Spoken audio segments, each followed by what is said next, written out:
Cek, cek, cek satu.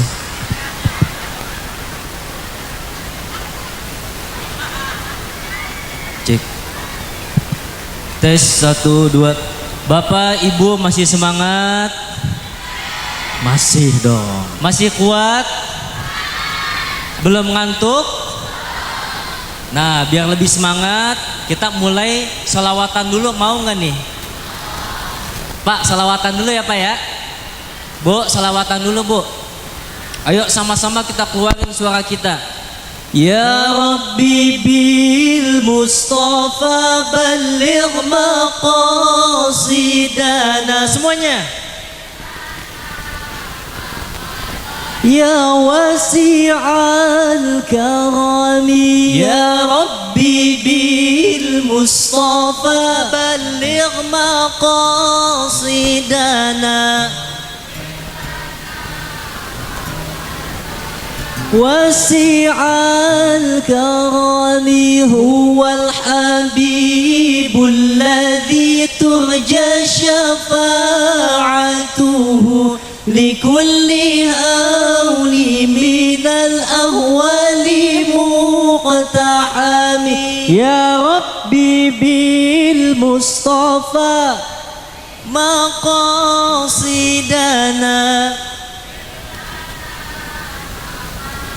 Ya wasi'al karami Assalamualaikum warahmatullahi wabarakatuh.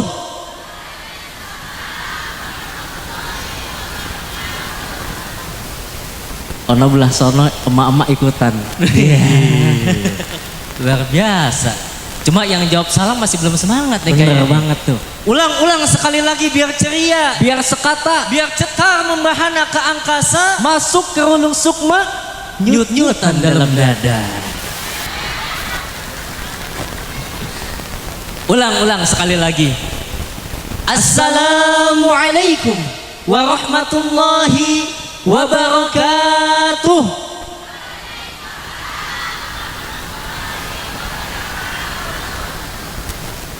Alhamdulillahilladzi amarna bil ittihadi wasilatil arham wa nahana 'anit tafarruqi wal ikhtisam. Ashhadu an la ilaha illallah wahdahu la syarika lah dhul fadli wal in'am wa ashhadu anna sayyidana Muhammadan abduhu wa rasuluh afdalul khalqi wa ashraful anam Allahumma salli wa sallim ala sayyidina Muhammadin. Gak ada yang jawab salawat ini ya. Allah. Ulang-ulang sekali lagi. Allahumma salli wa sallim ala sayyidina Muhammadin. Masya Allah. Masya Allah.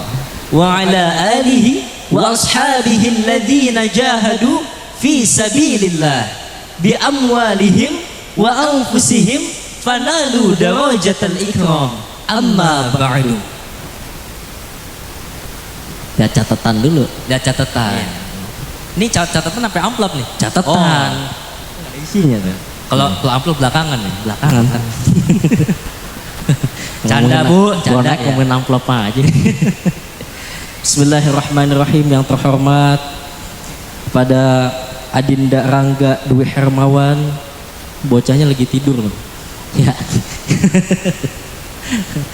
Dan juga kepada sahibul bait yaitu Bapak Endang Hermawan dan juga kepada Ibu Kartiwi. Kita doain sama-sama Pak Bu, semoga Bapak Endang dan juga Ibu Kartiwi selalu berikan kesehatan. Amin. Berkah selalu keluarganya. Amin.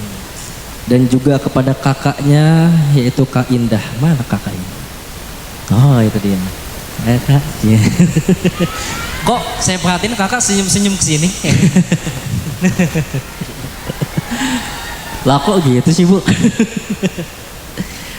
Dan juga kepada Kepala Desa Cikakak, Bapak Roh, siapa nih? Bapak Rohanto, ya. Dan juga yang terhormat kepada Ketua DKM Masjid Al-Istiqomah Cikakak, Bapak Tatang Sutandiono, dan juga Bapak Imam Masjid, Bapak Khairul Anam, serta Ketua Panitia, Bapak Agus Lili Sutristo. Alhamdulillah, kelar semua. Dan juga yang sama-sama kami hormati, para asatid wa asatidah, para tokoh masyarakat, para hujaj, serta Bapak Ibu yang kami hormati, Neng yang kami cintai. Salam kenal dari Dai Aksi Doni Dion dari Bekasi. Gitu doang tepuk tangan ya. Insya Allah ini acara malam hari ini udah dibuka dengan sambutan yang luar biasa tadi. Ini sebelumnya saya mau nanya teman-teman semua, Bapak sama Ibu gimana kabarnya, sehat? Alhamdulillah. Alhamdulillah. Sebelumnya nih Doni Dion mau nanya nih sama ibu-ibu, bapak-bapak. Nih ibu-ibu sama bapak-bapak kenal sama kita berdua? Kenal di mana Ibu?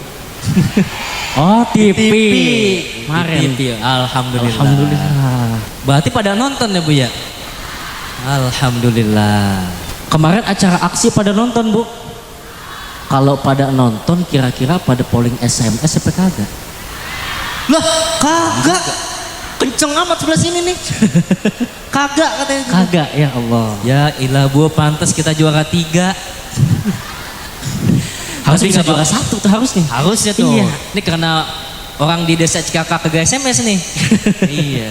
Tapi alhamdulillah Bu, Pak masih dikasih juara sama Allah. Doain mudah-mudahan kedepannya semoga selalu berkah. Amin. Ini kira-kira kita ceramah sampai jam 1 siap Bu? Wih siap. Emang sebelumnya ada penceramah apa jam 1 di sini? Udah berapa banyak penceramah yang mati Bu? Kelamaan. Ini pada semangat ini. Jangan bohong. Lebih semangat dengerin Doni Dion ceramah apa lebih semangat dengerin dangdutan? Ya ilah job Doni Dion kesel amat kayaknya. Dua-duanya Ya, tuh. Alhamdulillah. Jadi nanti kalau Doni Dion bilang salam takwa, di sini semua kompak jawabnya Berkah, berkah, berkah. boleh. Kalau boleh, yuk kita coba. Salam takwa, berkah. Alhamdulillah. Barusan gue denger nih, ada yang bilang begini, itu kok Kak Doni Dion cadel gitu. Oh iya benar. No, Tuh. kenceng amat, paling kenceng ketawanya tuh. Kalau cadel, walaupun cadel, kalau ganteng nggak masalah. Betul, betul. Iya tuh. Insya Allah. Bapak, Ibu, serta semua yang dirahmati oleh Allah Subhanahu wa Ta'ala, ini pada malam hari ini kita kumpul di tempat ini dalam suasana gembira dan bahagia. Gembira dan bahagianya kita karena alhamdulillah kita semua bisa kumpul silaturahim sama-sama di tempat ini. Doni Dion yang dari Bekasi bisa ketemu sama bapak dan ibu yang ada di desa Cikakak. Alhamdulillah. Dan juga gembira dan bahagianya wabil khusus kepada adik kita Adinda Rangga Dwi Hermawan yang alhamdulillah udah dikhitan. Noh, lagi molor bocahnya. Ya, alhamdulillah ya Dek ya, kencingnya udah bisa lurus.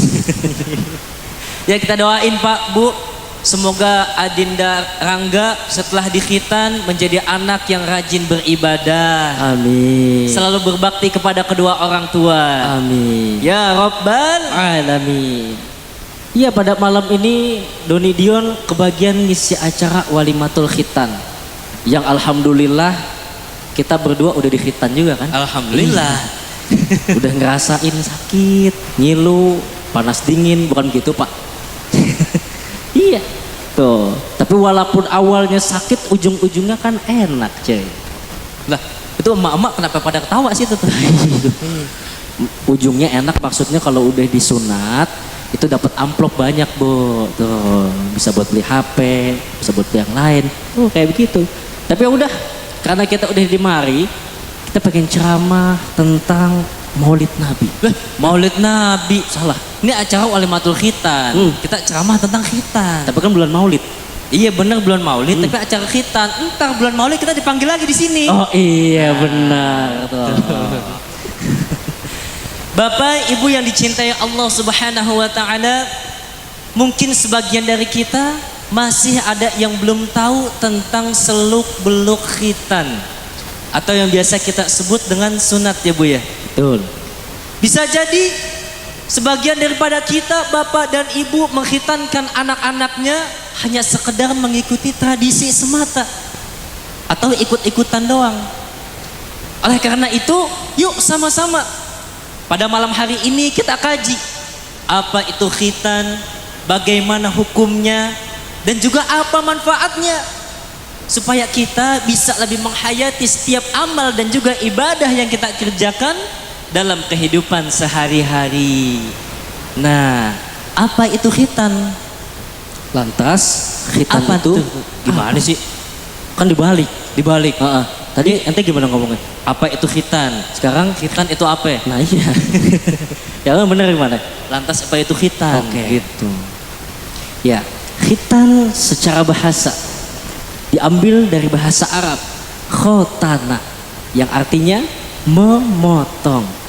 Sedangkan khitan secara istilah Membuka atau memotong kulit yang menutupi ujung kemaluan. Nah, ini tujuannya supaya pada saat buang air kecil mudah dibersihkan tuh najisnya. Karena syarat diterimanya suatu ibadah adalah kesucian. Jadi begitu Pak, Bu, khitan yang dipotong hanya kulit pada bagian ujungnya atau kalau bahasa kedokterannya disebut dengan kulub. Nah, apa bagaimana nih sekarang tentang hukumnya? Nah, para ulama sepakat bahwasanya khitan bagi laki-laki hukumnya wajib. Sebagaimana Allah Subhanahu wa taala berfirman, A'udzu billahi minasyaitonir rajim.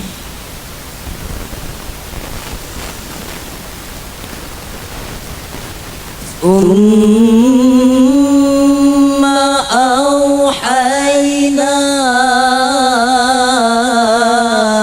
إليك أن اتبع ملة إبراهيم حنيفا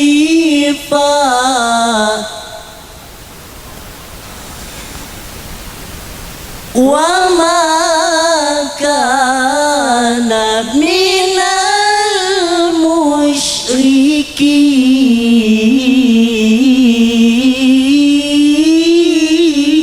المشركين. Quran Surat An-Nahl ayat 123. Jadi dari ayat ini Allah Subhanahu wa taala memerintahkan kepada Nabi Muhammad sallallahu alaihi wasallam untuk mengikuti syariat Nabi Ibrahim alaihi salam. Apa syariat Nabi Ibrahim? Tuh kemarin Idul Adha, potong kurban, potong sapi, kambing, domba, unta dan sejenisnya. Apalagi melaksanakan ibadah haji untuk menyempurnakan keislaman kita. Bapak sama ibu udah pada haji. Nah, Doni Dion doain mudah-mudahan tahun depan dikasih kesehatan bisa berangkat haji. Nggak cukup amin, nabung dulu.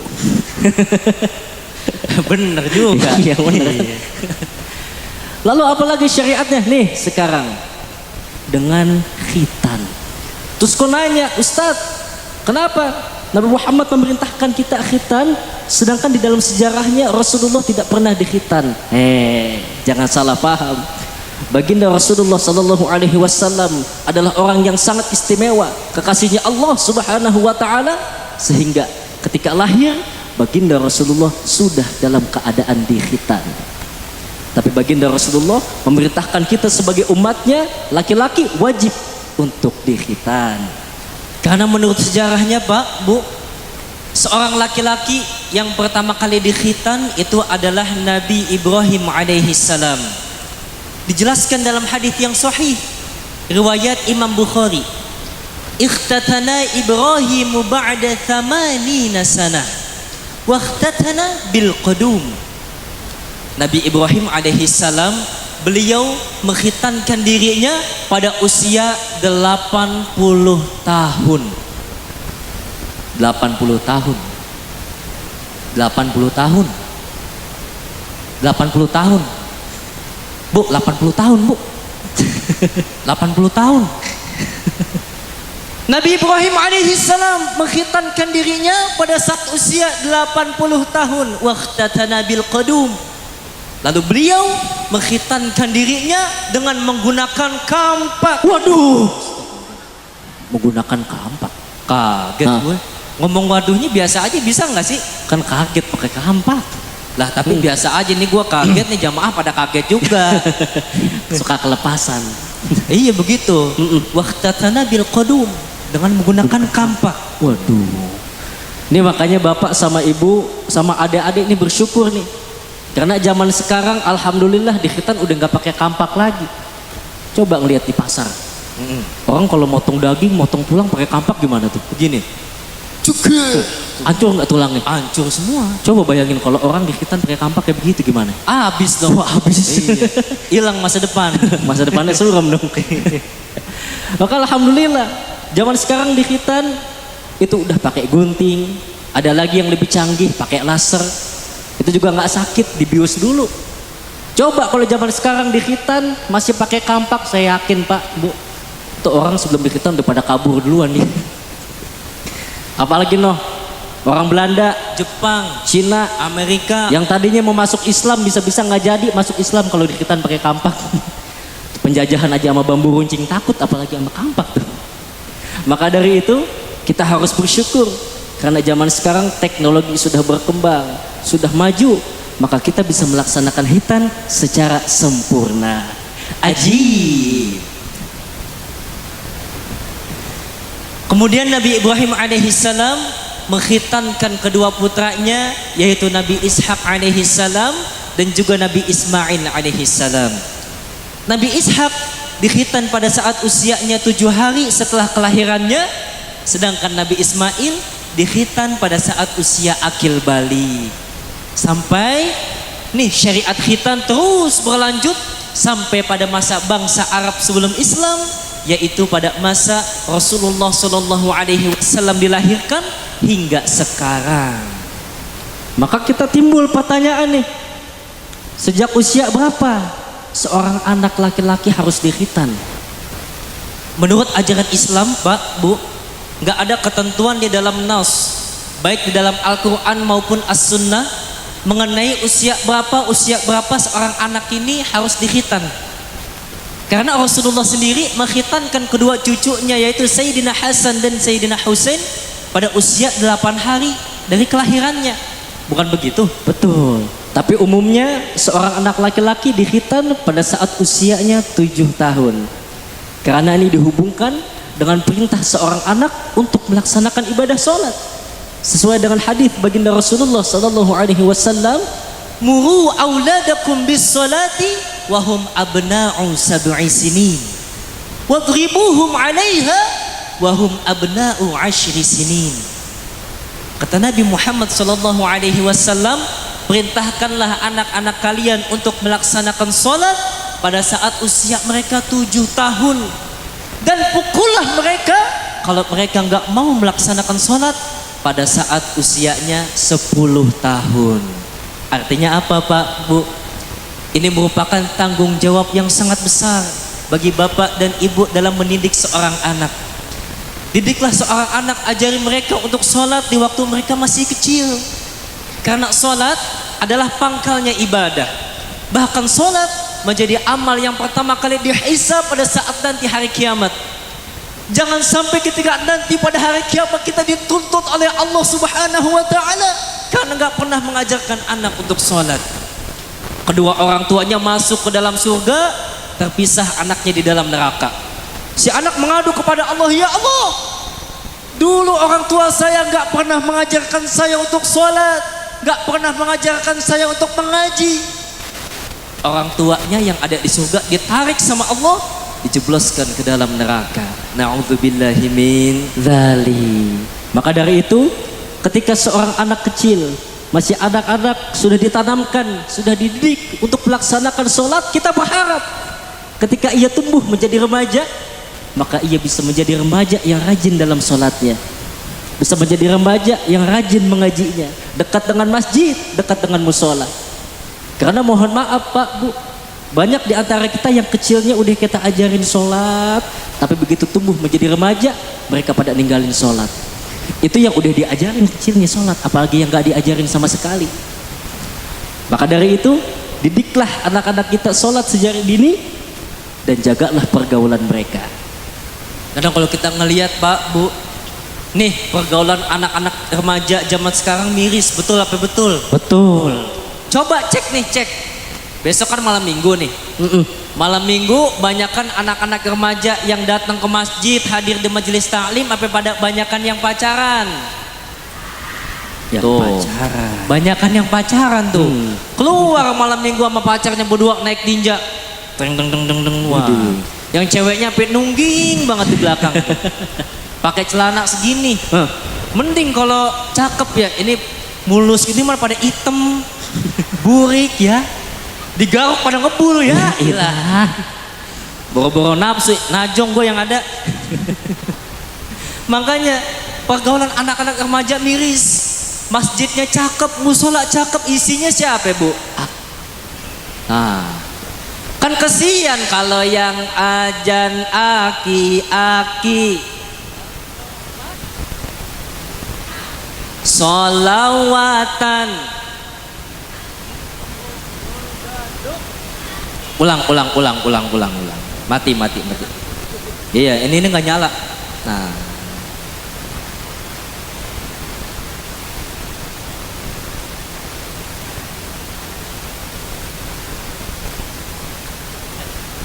Cek satu.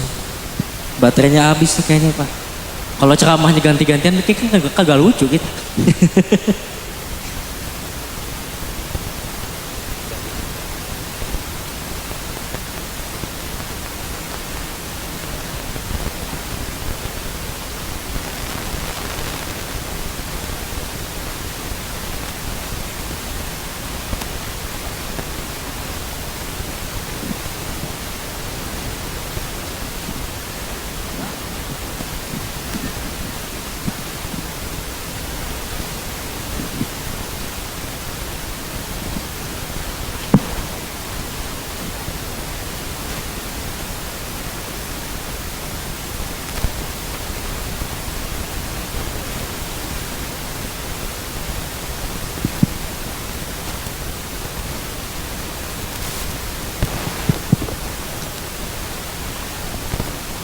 Salawatan aja dulu Bu, salawatan.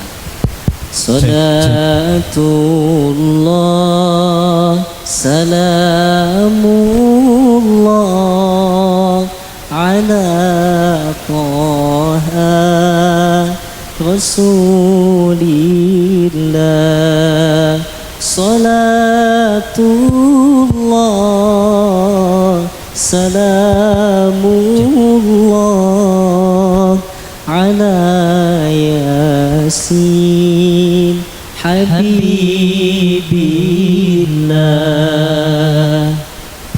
Aman? Aman. Ya. Oke. Jadi mau tukeran apa enggak? Tukeran dong. Tukeran aja. Iya. Sebenarnya sama aja sih. Cek 1, 2, cek 1, 2. Ya. Ulang ya Bu ya, ulang ya. Ulang. Kan kesian kalau yang ajan aki-aki, Yang komat solawatan, mukul bedug, gulung tikar, nyalain emik, nguras kolem. yang mati. Astagfirullahaladzim, astagfirullah. Astagfirullah ibu. Romannya jadi paling kenceng nih. Iya. Udah nih mohon maaf ya, mohon maaf buat aki-aki, mohon maaf. Yang ngomong mati bukan kita, ini ngomong mati emak-emak banyakan nih. Iya tuh. Pasan tadi mic mati, gue nggak dendam-dendam amat. Ya kita doain Pak, Bu, buat orang-orang tua kita, aki-aki di sini, buat sepuh kita, semoga Allah jaga kesehatannya. Amin. Allah panjangin umurnya. Amin. Amin ya Rabbal. Alamin. Kita kembali lagi. Jadi nggak ada ketentuan khusus seorang anak harus dikhitan umur berapanya. Ada yang 7 tahun, ada yang lebih dari 7 tahun, ada yang 10 tahun, bahkan lebih dari itu. Ya tapi jangan ketuaan juga. Tapi bukan nggak apa-apa.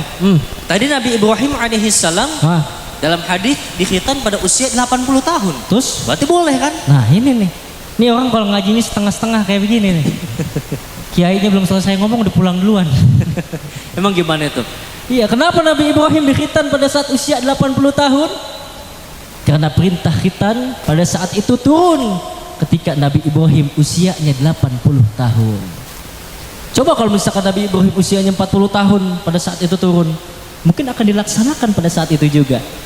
Tapi ketika itu Nabi Ibrahim usianya sudah 80 tahun.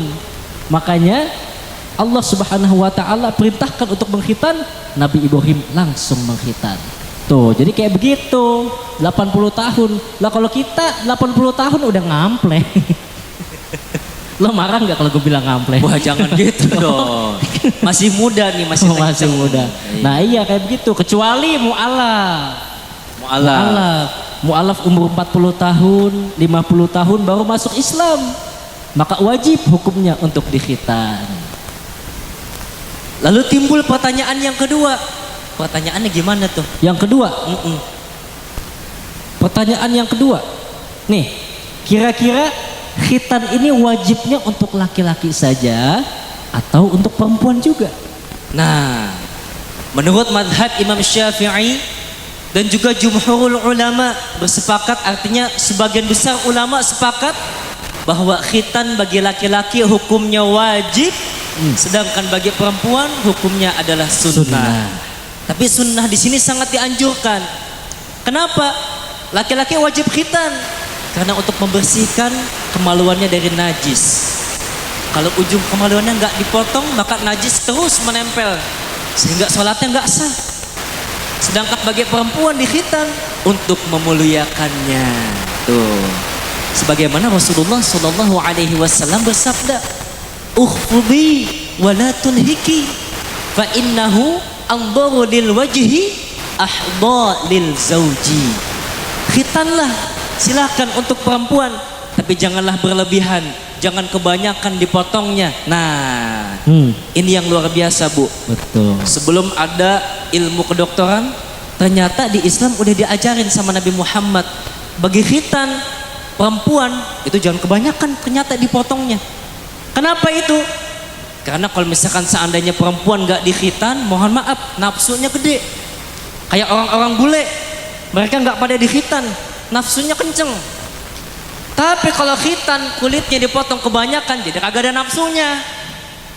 Lah kan kesian ya Bu ya, lagi berhubungan biologis gak ada nafsunya. Begitulah, makanya Nabi Muhammad mengatakan wala tunkihi, janganlah berlebihan ketika dipotong. Kenapa? Fa innahu andaru lil wajhi wa ahda lil zauji. Karena khitan bagi wanita itu untuk lebih cemerlang pada wajahnya dan juga lebih membuat suami bahagia. Nah makanya karena proses khitan bagi wanita ini sangat gampang, biasanya wanita dikhitan pada saat usia 2-3 tahun, atau bahkan ada yang kurang dari itu. Betul. Hanya beberapa bulan saja. Jadi khitan disyariatkan dalam Islam bukan sekedar bertujuan supaya kita mudah untuk membersihkannya pada saat buang air kecil. Tapi jauh daripada itu terkandung hikmah-hikmah yang sangat luar biasa jika diaplikasikan di dalam hidup ini. Apa saja di antaranya? Nih perhatiin. Khitan bukan sembarang khitan, Tapi coba ambil hikmahnya. Yang pertama meningkatkan iman, yang kedua menjaga kebersihan. Allahul kafi, Rabbunal kafi. qasadanal kafi. Likullin kafi kafanal kafi wan ni'mal kafi alhamdulillah Hasbunallah wa ni'mal wakil ni'mal maula wa ni'mal nasir Hasbunallah wa ni'mal wakil ni'mal maula wa ni'mal nasir Allahul kafi Rabbunal kafi Likullin kafi kafanal kafi wan ni'mal kafi alhamdulillah jeng jeng jeng jeng. Ya Dikit ilah, amat yang jawab jeng jeng. sepi amat. Di sini doang rame. Di sini Yang sama depan sini. sepi semua. Iya. Tuh, Tepuk Masya tangan. Allah. Ulang sekali lagi. Wan ni'mal kafi alhamdulillah jeng jeng jeng jeng. Wah, Nah, kenceng kayak gini baru. baru semangat. Mantul, mantap. Lah, emak-emak tahu juga ya.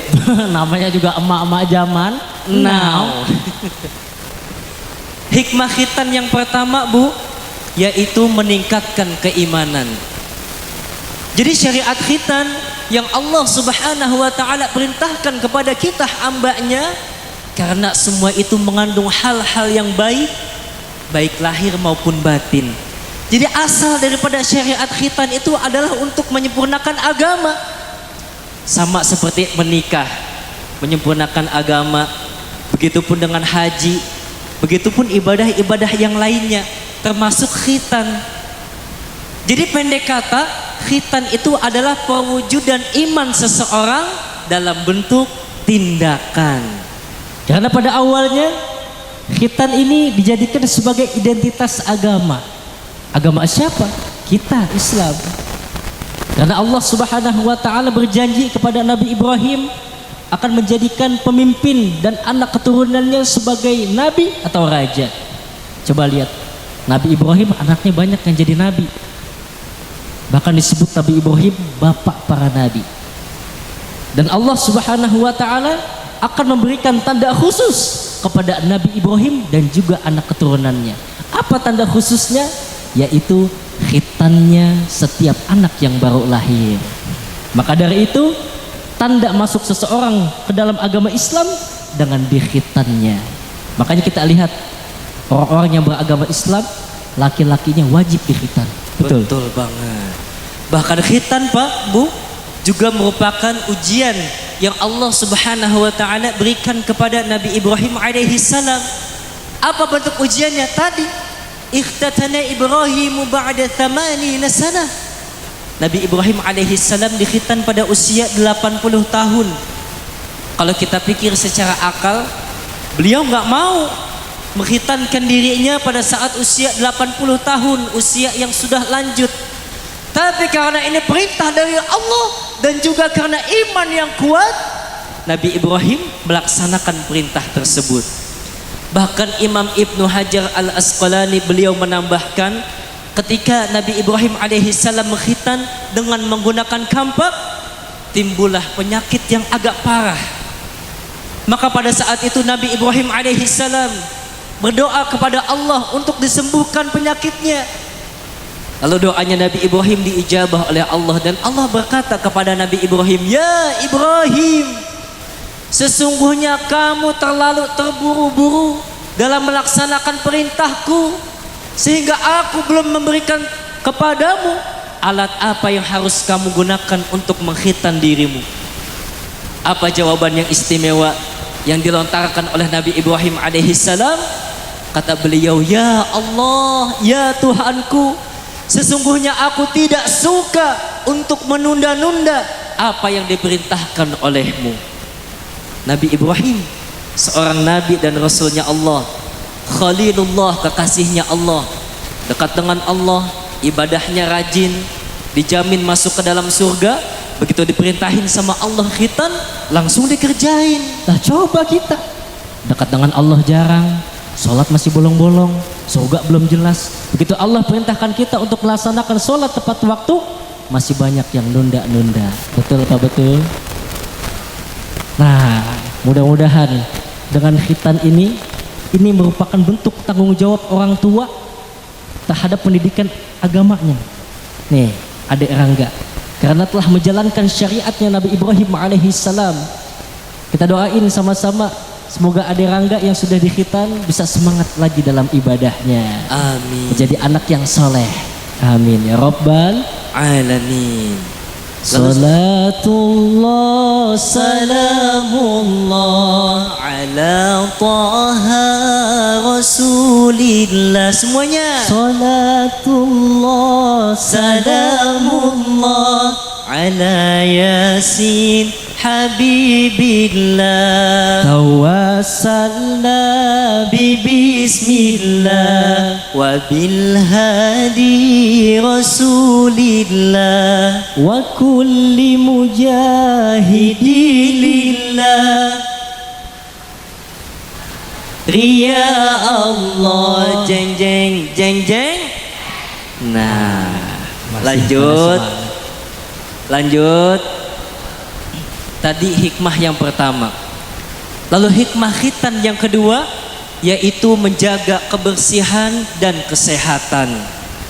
Kalau tadi hikmah yang pertama untuk menyempurnakan keimanan kita secara lahir maupun batin, sedangkan hikmah yang kedua untuk menyempurnakan kesehatan jasmani kita sesuai dengan fitrahnya.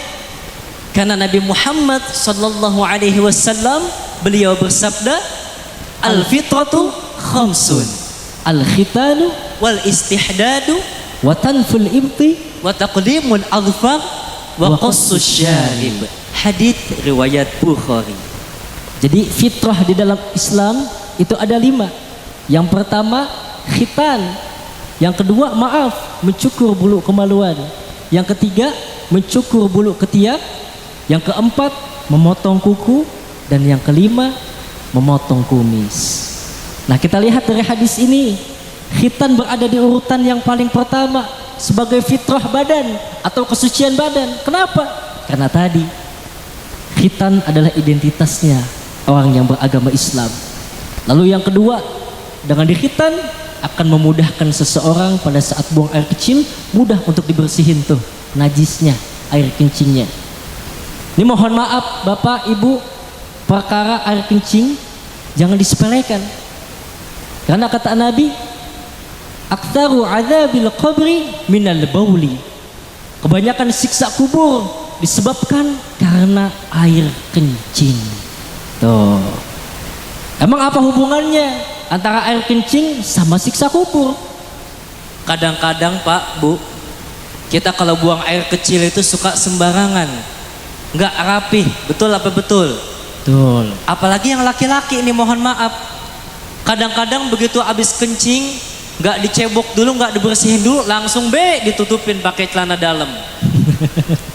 Kadang kencing sambil berdiri, pada nyiprat ke sarung, ke celana. Nah, tadi dikatakan kenapa? Karena perkara kencing doang bisa sampai seseorang itu terkena azab kubur tadi. Kecipratan pakaian kita karena air kencingnya, sehingga kalau kecipratan najis semua. Salat kita, wudhu kita nggak sah, nggak diterima sama Allah. Ah Ustaz, kan perkara diterima apa enggaknya itu kan urusan Allah. Betul. Akan tetapi ibadah juga harus sah. Coba buka fikih. Syarat sahnya salat salah satunya suci dari hadas dan najis. Jadi perlu diperhatikan cara buang air kecil, makanya fikih ngajarin, Masya Allah. Buat laki-laki, kalau kencing itu sunnahnya sambil jongkok. Bukan cuma perempuan yang sambil jongkok, laki-laki juga sunnahnya sambil jongkok. Bagaimana contohnya tuh? Kok jadi gue nyontohin sih Pak? Iya. Contoh doang, jangan kencing di sini. Oh iya, jangan lah. Iya. Contohnya, jongkoknya bagaimana tuh? Jongkoknya seperti ini. Kata Nabi, kaki sebelah kirinya didudukin, kaki yang sebelah kanannya ditegakin. Jadi kayak begini. Nah, kayak begini. Jongkoknya kayak begini. Tapi jangan kencing di sini. Jangan.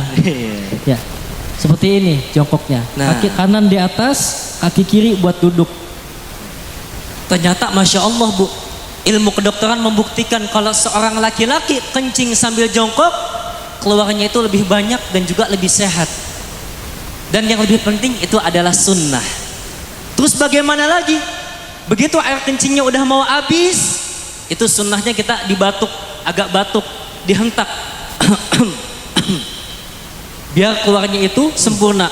Apalagi kata Nabi SAW, ini mohon maaf ya Bu ya, emang kalau bahasan fikih emang agak-agak jorok dikit emang. Cuman perlu dijelasin, jangan dianggap remeh. Perkara kencing dong tadi bisa seseorang masuk terkena azab kubur. Betul. Begitu udah dibatukin, mohon maaf, alat kelamin laki-laki kemaluannya diurut sebanyak 3 kali. Biasanya itu ketika diurut itu keluar sisanya sedikit. Kehati-hatian. Selesai diurut kita udah yakin nih, udah nggak keluar lagi air kencingnya, dibasuh pakai air yang mengalir. Ustadz nggak ada air yang mengalir, pakai gayung. Nggak ada gayung, diciduk pakai tangan. Nih ember, dituangin. Ini alat kelaminnya nih, dituangin. Lah aku pada ketawa Bu. Nah kan ngejelasin Bu, ya. Dituangin, yang tangan sebelah kiri itu buat ngebersihin ujungnya. Jangan pakai tangan kanan, pakai tangan kiri. Buat ngebersihin ujungnya sampai benar-benar bersih, baru ditutup pakai celana dalam. Begitupun dengan yang perempuan, mohon maaf. Ketika selesai buang air kecil, sama dibatukin dulu, dihentak. Biar keluar semuanya.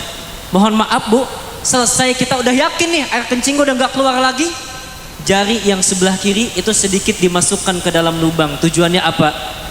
Takut air kencingnya masih tersisa di situ, sehingga kalau nggak dibersihin itu jadi najis, menempel di celana, nggak sah sholatnya. Ini luar biasanya agama Islam. Makanya ada yang bilang, orang lain udah ngomongin teknologi udah jauh, Islam masih aja ngomongin cara buang air kecil. Jangan salah, kita lihat dari sudut pandang yang berbeda Bu. Artinya apa? Islam adalah agama yang sempurna, sampai buang air kecil aja itu diajarin caranya. Masya Allah. Dengan begitu, khitan ini merupakan syariat yang tepat dalam mengajarkan pendidikan agama terhadap seorang anak. Untuk apa? Menjaga kebersihan sejak dini. Tuh. Umat Islam dikhitan wajib bagi laki-laki. Orang yang non-Islam nggak wajib. Tapi coba kita lihat, orang yang non-Islam, sebagian dari mereka banyak juga yang dikhitan.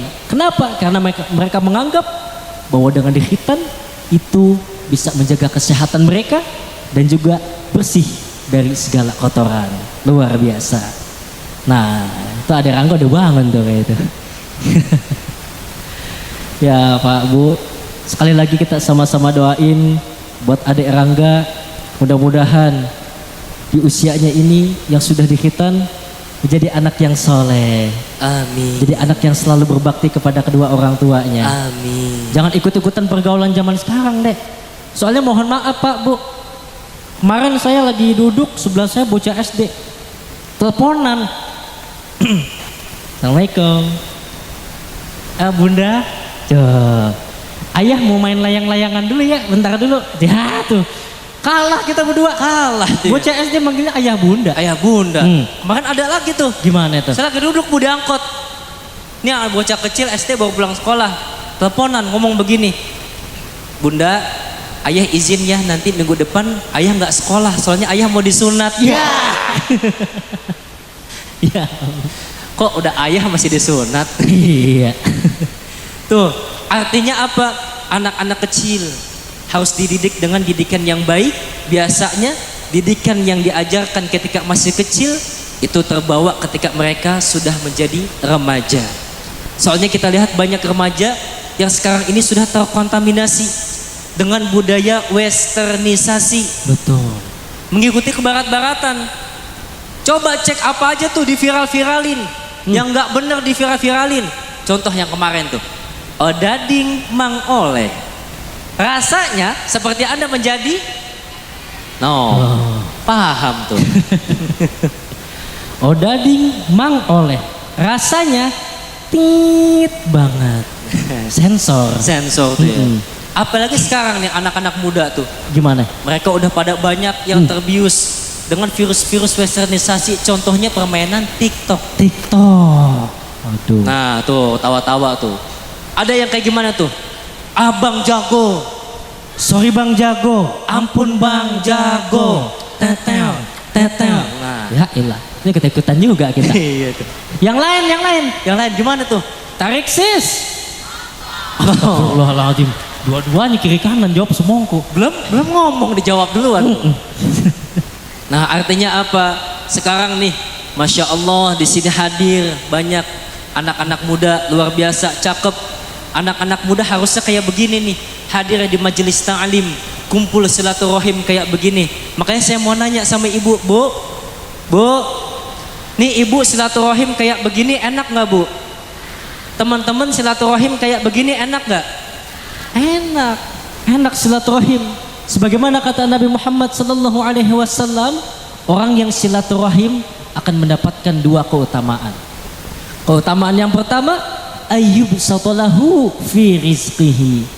Orang yang silaturahim, Allah akan gampangin kita untuk mendapatkan rezeki. Amin ya rabbal Alamin. amin. Dia pakai disuruhin baik. Lalu keutamaan yang kedua dari silaturahim kata Nabi, ayyun sa'alahu fi atharihi. Ini dengan kumpul silaturahim kayak begini Pak, Bu, teman-teman semuanya, Allah akan panjangin umur kita. Amin. Nah makanya saya mau nanya nih Pak, Bu, umur ada yang tahu apa enggak? Enggak ada. Enggak ada yang tahu. Bisa jadi Bapak sama Ibu, teman-teman semua sebelum datang nih kumpul seperti ini, malaikat Israel udah di depan rumah nungguin kita noh. Waduh. Lah jangan amin. Lah Israel cabut nyawa. Maka bilang amin lagi. Lah kita kayak ceramah belum siap. Belum siap berpanggil. Malaikat Israel bu pengen cabut nyawa. Datang sama Allah, ya Allah, saya pengen menjalankan tugasmu pada hari ini. Pengen cabut nyawa hambamu pada pagi hari ini, pada malam hari ini. Kata Allah, yang mana? Yang baju hijau ya Allah. Wah, oh, hijau-hijau semua noh. Waduh. Banyak lagi hijau. Turun akhirnya malaikat Israel pengen cabut nyawa yang pakai baju hijau. Begitu ngelihat ke sini, masya Allah, ternyata bapak sama ibu lagi silaturahim, lagi ngaji. Gak jadi, balik lagi sama Allah, ya Allah, saya gak jadi cabut nyawa hambamu pada malam hari ini. Emang kenapa? Si fulan yang saya mau cabut nyawanya lagi ngaji, lagi silaturahim. Kan sebagaimana janjimu ya Allah, orang yang silaturahim akan dipanjangin umurnya. Tuh, alhamdulillah. Enak bu, Pak, silaturahim kayak gini dapat rezeki, mati agak jadi. Tuh. Terus kapan ya Allah saya cabut ya? Lah entar pulang ngaji. Dah. Yang baju hijau kagak pulang-pulang banget. Ya kita doain sama-sama, semoga dengan kumpul kita silaturahim kayak begini Allah panjangin umur kita. Amin. Allah berikan kita rezeki. Amin. Ya Rabbal Alamin. Tuh, anak-anak remaja, masya Allah. Makanya saya mau nanya bu, anak remaja itu boleh gaul apa enggak? Anak remaja boleh gaul apa enggak Pak? Boleh. Boleh. Tapi gaulnya yang kayak gimana? Yang baik-baik. Yang baik-baik, betul. Nih, anak remaja, anak muda yang gaul, apakah mereka yang gaulnya suka mabok-mabokan? Lalu anak muda yang gaul, apakah mereka yang suka kerjaannya nyuntikin narkoba? Anak muda yang gaul, apakah mereka yang kalau lagi chattingan sama ayang embebnya, ngomongnya begini bu, ngomong ini, yang udah emam tiang iom. Ya. Mam tiang ya. Mam siang maksudnya. Mam Bu. siang. Emang kalau orang pacaran mah begitu. Di apa dilebay-lebayin kalau ngomong. Kayak kemarin lagi jalan, saya lagi jalan nih. Depan ada orang pacaran, gandengan. Depannya becek, Bu. Ngomongnya begini, "Yang awas yang itu ecek." Ya. Ecek. Akhirnya ceweknya ngomong, "Ya udah yang kalau gitu endong aja endong." Ya, endong. Ya ilah lebay amat. Kita nggak gitu-gitu amat ya. Iya. Lalu anak muda yang gaul yang seperti apa?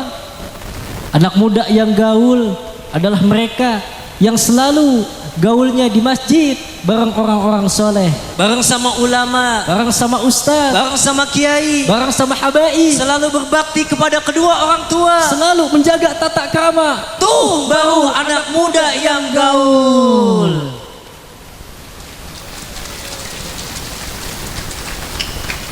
Anak muda yang rajin ibadah, Anak muda yang selalu taqarrub ilallah. anak muda yang seperti itu yang nantinya mendapat naungan langsung dari Allah ketika nanti di padang mahsyar tidak ada naungan lagi. Nih salah satunya. Wasyabun Nasya'a fi ibadatillah, yaitu anak-anak muda. Nih kita semua anak-anak muda yang menghabiskan usia mudanya untuk mendekatkan diri kepada Allah Subhanahu wa ta'ala. Semoga anak-anak muda di sini dijadikan anak-anak muda yang soleh dan soleha. Amin. Dan bisa menjadi anak-anak muda yang selalu menjauhi perbuatan yang dilarang oleh Allah Subhanahu wa ta'ala. Ya Rabbal Alamin. Salatullah salamullah ala taha. Rasulillah. Semuanya. Salatullah salamullah ala yasin habibillah. Salatullah salamullah.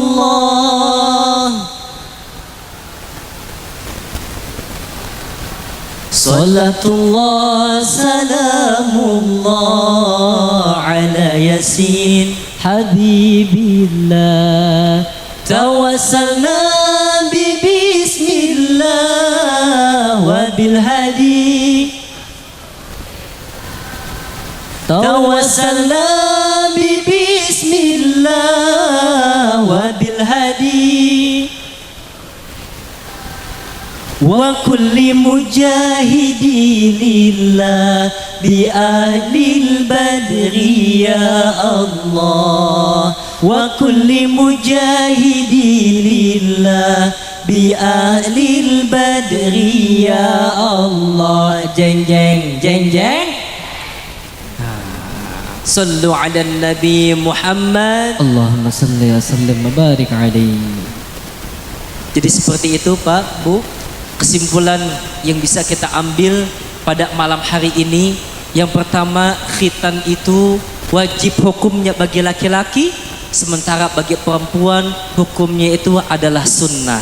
Sedangkan hikmah daripada khitan, yang pertama untuk meningkatkan keimanan, Dan yang kedua untuk menjaga kebersihan dan juga kesehatan. Mudah-mudahan bisa bermanfaat untuk kita semua dan juga kepada Al-Fakir. dan juga Doni Dion, mohon doanya Pak, Bu, supaya kita berdua senantiasa selalu diberikan kesehatan. Amin ya Allah. Soalnya bukan apa-apa nih teman-teman semua. Sekarang kan lagi bulan Maulid ya Bu ya. Alhamdulillah panggilan udah mulai banyak. Nanti selesai dari sini insya Allah besok siang kita langsung jalan lagi ngisi acara di Bogor. Terus abis itu asar dari Bogor langsung jalan lagi ke Purwakarta. Malamnya abis Isya itu ada acara lagi di Jakarta. Besok paginya ada kajian rutin Majelis Ta'lim, pengajian bulanan pembahasan kitab Fathul Mu'in di daerah Tangerang. Acara terakhirnya itu abis Isya malam di daerah Bandung. Itu juga kalau ada yang ngundang, Bu. Ya. Ya Allah. Nih ibu-ibu pada serius nih. Padat nih acaranya. Wah, kalau ada yang ngundang. Ya ada yang lebih. Masya Allah. Ya Allah. Parwat orang tua lu bongbongin lu. Dan juga kita berdua, Doni sama Dion, mohon maaf kalau dalam penyampaian masih banyak yang keliru, masih banyak kesalahan. Kenapa Bu? Kenapa? Lanjut. Lanjut, katanya minta lanjut tuh. Waduh, masih sore ya? Masih sore nih. Kita mau ngomongin apa kita? Iya. Nanti itu ada season 2-nya Bu, kalau dipanggil lagi ke sini. Mending gini aja nih. Hmm. Ini kan karena bulan Maulid juga ya Bu ya. Kalau kita sedikit berceramah tentang Maulid gimana Bu? Boleh apa enggak? Boleh Pak? Pak Endang kita diizinin lagi Pak? Oke. Ini masih pada semangat semua? Masih semangat. Ya, kita bahas yang awal-awal aja tuh. Betul. Betul kan? Yang awal-awal aja kita bahas. Masih semangat ya Bu ya? Lanjut. Masih luar biasa. Lanjut. Sallu ala Nabi Muhammad. Allahumma salli wa sallim wa barik alaihi. Sekarang kita berada di bulan Rabiul Awal. Bukan Rabiul Awal sekarang udah lewat. Apa Udah. masih? Masih ya? Masih ya? Masih Rabiul Awal. Di mana Nabi Muhammad Sallallahu Alaihi Wasallam dilahirkan. Makanya kita berdua, Doni sama Dion mau nanya nih sama bapak sama ibu. Bapak sama ibu cinta nggak sama Nabi Muhammad? Cinta. Sayang nggak sama Nabi Muhammad? Kenapa kita harus cinta banget kepada Nabi Muhammad? Karena Nabi Muhammad amat sangat cinta, amat sangat sayang kepada kita umatnya. Bahkan saking cintanya beliau, nih kita umatnya dijamin masuk ke dalam surga. Amin. Mana buktinya Ustadz? Menjelang Nabi Muhammad Sallallahu Alaihi Wasallam diwafatkan, malaikat Jibril turun menemui baginda Rasulullah, lalu berkata, ya Rasulullah, saya diperintahkan oleh Allah Subhanahu Wa Taala untuk menyampaikan amanah, bahwa nyawamu yang mulia akan segera dicabut. Bagaimana pendapatmu Muhammad? Lalu apa jawab baginda Rasulullah? Ya Jibril, kehormatan dan jaminan apa Allah Subhanahu Wa Taala mencabut nyawaku? Tenang Muhammad, aku pernah mendengar bahwa Allah Subhanahu Wa Taala berfirman, Inni haramtul jannata ala sairil anbiya hatta tadkhulaha anta. Kata Allah, sesungguhnya aku haramkan surga dimasuki oleh nabi-nabi lain kecuali engkau Muhammad masuk lebih dulu. Lalu umat saya gimana ya Rob? Saya nggak mau enak-enakan doang di surga, sementara umat saya nggak jelas keadaannya. Tenang Muhammad, kata Allah. Wa haramtu ala sairil umami hatta tadkhulaha ummatuka. Aku haramkan umat-umat lain masuk surga lebih dulu kecuali umatmu masuk duluan. Alhamdulillah. Luar biasa. Jadi umatnya baginda Rasulullah masuk surganya duluan. Luar biasa. Iya. Yang lebih istimewa, baginda Nabi Muhammad ketika ingin wafat, nafas sudah berada di tenggorokan. Bukan istri, bukan anak, bukan sahabat yang dipanggil sama Rasulullah. Kita semua yang ada di sini dipanggil ummati, ummati, ummati. Tuh istimewanya Nabi. Nabi mau meninggal masih mikirin kita umatnya. Nabi mau meninggal masih mikirin kita umatnya. Nabi mau meninggal masih mikirin kita umatnya. Bu, Nabi mau meninggal masih mikirin kita. Nabi. Lah kalau kita kan lain Bu. Mau meninggal siapa yang dipanggil? Anak semua Anak semua dikumpulin. dipanggilin. Mat, sin, roh, sini. Ini babe udah mau mati, babe udah kagak kuat. Nih babe pesen ame lo, kalau babe mati itu rokok depan rumah jangan lo jual. Emang kenapa be? Punya orang. Lagi punya orang dijual gebugin. Itu Masya Allah. Masih nggak percaya Ustadz? Coba kita cek hadis yang lain. Kata Rasulullah, kullu ummati yadkhulunal jannah. Semua umatku akan masuk ke dalam surga. Illa man aba, kecuali dia yang nggak mau. Tuh, kok Nabi mengatakan ada Iya. yang nggak mau masuk ke dalam surga. Padahal kan surga penuh dengan kenikmatan. Betul banget. Tapi masih ada yang nggak mau. Masih ada yang nggak mau. Itu kenapa tuh? Nah, para sahabat bingung. Nanya sama Nabi, ya Rasulullah, emangnya siapa orang yang kagak mau masuk ke dalam surga? Kata Nabi, man ata'ani dakhala al-jannah wa man asani faqad aba. Jadi kata Nabi, orang yang selalu mentaatiku, cinta kepadaku, selalu menjalankan sunnah-sunnah baginda Rasulullah, maka ia akan masuk ke dalam surga bersamaku. Tapi ia yang kagak mau mentaatiku, durhaka kepada baginda Rasulullah, menghina baginda Rasulullah, maka ia adalah orang yang kagak mau masuk ke dalam surga.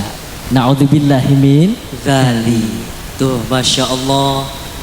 Bukti cinta baginda Rasulullah kepada kita umatnya dibuktikan dalam jaminan surga.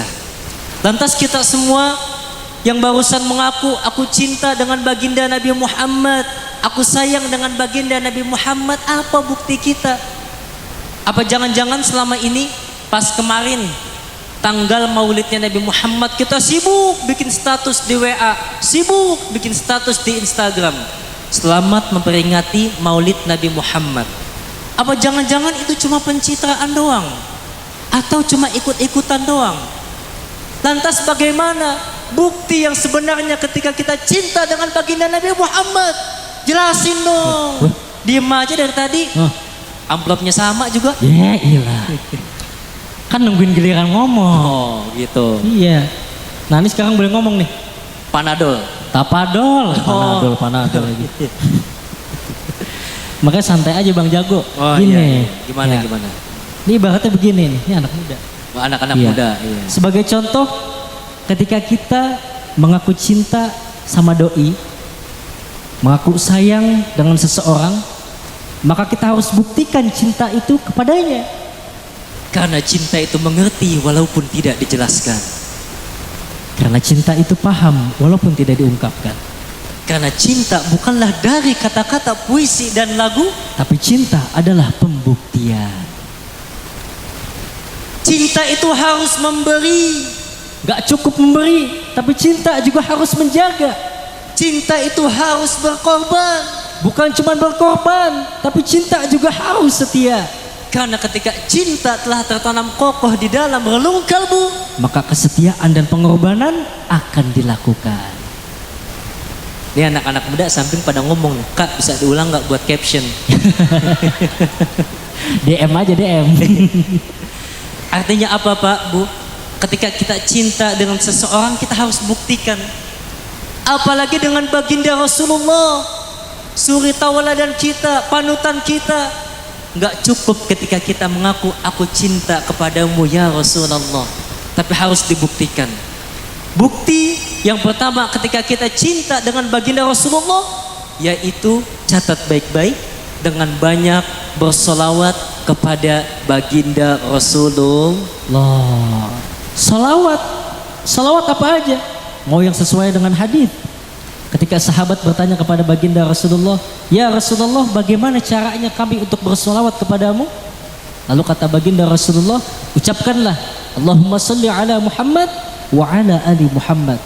Mau pakai Sayyidina nggak apa-apa, nggak pakai Sayyidina pun nggak apa-apa, nggak usah dianggap masalah. Atau salawat yang lain, salawat badar, salawat burdah, tikbil kulub, nariyah, dan lain sebagainya, silahkan. Ya apalagi kita sebagai anak muda kan, Gimana itu? kalau selawatan tuh nggak enak kalau cuma Allahumma sholli ala Muhammad Allahumma sholli ala Muhammad. Ya kan nggak enak. Itu kalau yang kayak begitu versi aki-aki. Kasih aki-aki. Nah, gitu. Kalau buat anak muda beda lagi. Salatullah salamullah ala taha rasulillah. Salatullah salamullah ala yasin habibillah. Tuh, cakep kalau anak muda selawatan kayak gini. Cakep. Iya. Tat, saya mah demennya dangdut daripada selawatan, nggak apa-apa. Ya Rasulullah salamun alaik ya rafi'a syani wa daraji. Tuh, kan enak kok kayak gitu. Betul juga. Kalau nggak puas pakai dangdut, pakai lagu yang lain tuh. Yang lain lagi. Lagu Hang Cindai. Enak lagu Hang Cindai itu. Coba. Ya Rasulullah salamun alaik ya rafi'a syani wa daraji. Tuh. Wah, banyak juga versinya ya. Banyak. Ini nih yang enak nih. Gimana Ini tuh? kan emak-emak sama anak muda demennya sama India nih. Bener. Biasanya begitu. Iya. Ini kalau kita India udah denger lagu yang kayak gini aja nih. King kitum hiho, abatum hiho, gitu kan ya. Betul. Kita masukin ke dalam selawat lebih enak. Ya Rasulullah, salamun alaik, ya rafi'a syani wa daraji. Tuh, salawat banyak bentuknya. Emang masalah? Enggak, kagak masalah. Salawat kayak gimana pun enggak ada masalah. Lalu yang masalah siapa? Yang masalah orang yang kagak mau salawatan sama orang yang ngelarang-larang orang lain buat salawatan. Itu baru yang masalah. Betul apa betul? Betul. Silakan kita salawat, ekspresikan kecintaan kita kepada baginda Rasulullah dengan banyak bersalawat kepada beliau. Silakan tadi salawat apa aja udah disebutin. Dan jangan salah Pak, Bu, salawat yang kita lantunkan itu akan sampai dan dijawab oleh baginda Rasulullah. Mana buktinya? Ada dong hadisnya dalam kitab Ar-Ruh karangan Imam Ibnul Qayyim Al-Jauziyah. Di situ Rasulullah memberikan satu pernyataan. Kata beliau, "Ma min muslimin alayya illa raddallahu alaihi ruhi li aruddas salam." Jadi, kalau ada orang yang bersalawat dan berkirim salam kepadaku, kata Nabi, illa raddallahu alaihi ruhi. Allah itu akan mengembalikan ruh ke dalam jasadku hanya sekedar menjawab salam kepada mereka yang bersalawat kepadaku. Tuh, Masya Allah. Iya, luar biasa. Bahkan dalam hadis yang lain yang sangat sahih dikatakan, fa inni salatakum ma'rudatun alayya. Jadi salawat yang kalian sampaikan itu diperlihatkan kepadaku, kata Nabi, ma'rudatun alayya. Lalu sahabat bingung, nanya sama Nabi, ya Rasulullah, bagaimana? Sedangkan jasadmu sudah menjadi tulang belulang di dalam kubur. La, kata Nabi, innallah harrama in ta'kula ajsadal anbiya. Sesungguhnya Allah mengharamkan bumi untuk memakan jasad para nabi. Jadi artinya apa? Ketika kita bersalawat dan salam kepada baginda Rasulullah sallallahu alaihi wasallam, maka salawat itu akan sampai dan akan dijawab oleh baginda Rasulullah sallallahu alaihi wasallam. Bahkan bukan hanya sampai dan dijawab aja oleh Nabi, tapi ketika kita banyak bersalawat kepada Nabi, kita akan mendapatkan keuntungan. Apa keuntungannya? Man shalla alayya salatan sallallahu alaihi biha asyra. Jadi kalau ada orang yang bersalawat kepadaku 1 kali, kata Nabi, Allah itu akan membalas salawat kepadanya 10 kali. Wih, Masya Allah, dapat cashbacknya banyak tuh. Banyak tuh, Iya. padahal cuma sekali. Kita salawat sekali, tapi Allah balas salawat kepada kita sebanyak 10 kali. Luar Masya biasa. Allah. Maka dari itu perbanyaklah kita salawat kepada baginda Rasulullah sallallahu alaihi wasallam supaya bertambah kecintaan kita.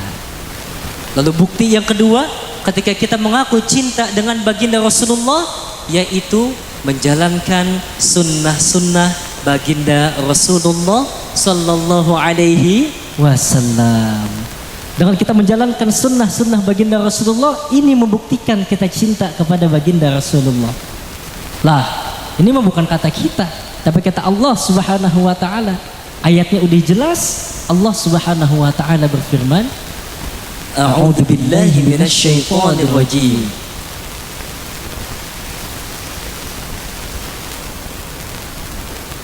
Qul in kuntum tuhibbuna Allah fattabi'uni yuhibbukumullah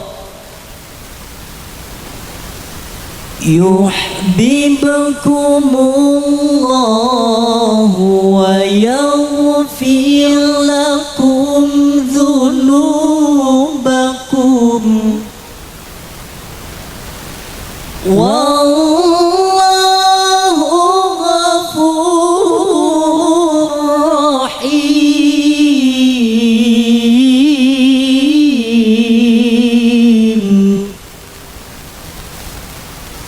Quran surat Ali Imran ayat 31.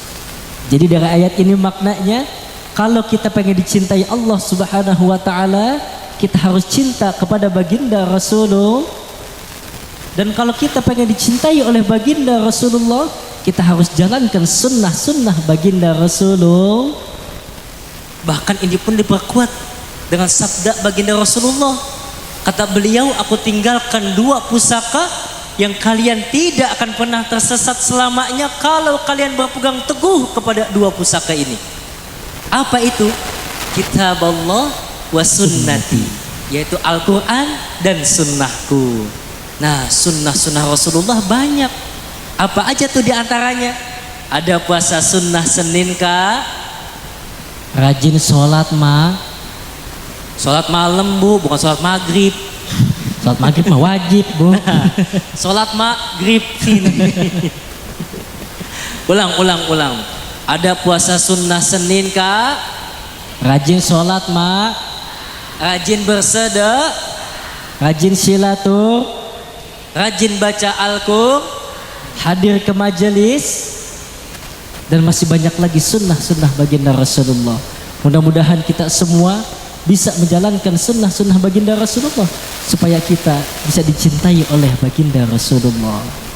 Mudah-mudahan setelah kita kumpul di sini pada malam hari ini dalam acara khitan sekaligus ditambah karena ini momen Maulid Nabi, pulang dari sini semua ibadah kita jadi rajin dan istiqomah. Amin. Dari yang kemarin kerjaannya mungkin suka ngerumpi mulu tiap hari, jadi rajin Dari yang dulunya suka maksiat jadi rajin Dari yang dulu kerjaannya hobinya baca koran, jadi hobi baca Al-Qur'an. Anak muda yang hobinya main ke bukit jadi rajin ke Dari yang dulu sering nyinyir jadi rajin Alhamdulillah. Mungkin minum dulu kali ya? Minum dulu. Iya. Ya Lumayan ada ceramah 2 kali. Iya, ada aus-ausnya dikit nih. Iya, minumnya air putih ya. Enak kalau ditambah kopi.